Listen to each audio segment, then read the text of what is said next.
என் மகள் ஒரு நாள் தன் மகன் ராஜாவானால் மட்டுமே திருமணம் செய்து கொள்வாள். என் மகனிடமிருந்து அரியணையை பறிக்க முடியாது, எனக்கு புரிகிறது. சாந்தனு கனத்த இதயத்துடன் நடந்து சென்றான். அவனது காதல் சாத்தியமற்றது என்று உணர்ந்தான். ராஜா அவளை மறக்க முயன்றான். ஆனால் காதல் அவ்வளவு எளிதில் அழிக்கப்படுவதில்லை.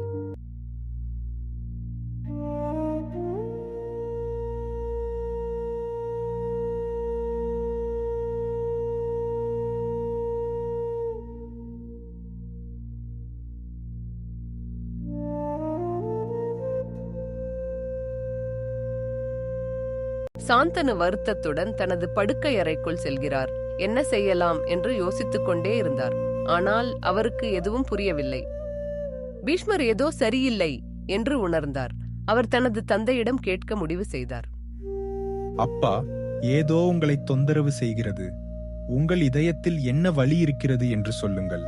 பீஷ்மா, தெய்வீக குணம் கொண்ட ஒரு பெண்ணை நான் சந்தித்தேன்.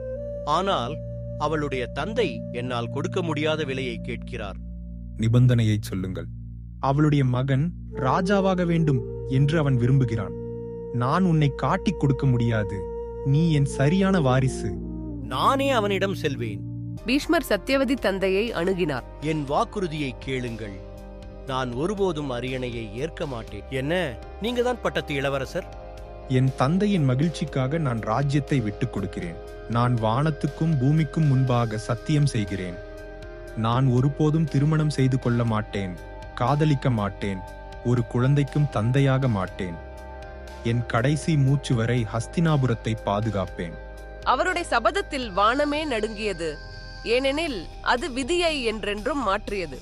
உங்க தியாகம், இவ்வளவு விசுவாசத்தை நான் இதுவரை பார்த்ததில்லை. ஒரு தந்தையின் இதயத்தை முழுமையாக பாதுகாக்க தனது உயிரை தியாகம் செய்த போர் வீரரான பீஷ்மரின் புராண கதை இப்படித்தான் பிறந்தது.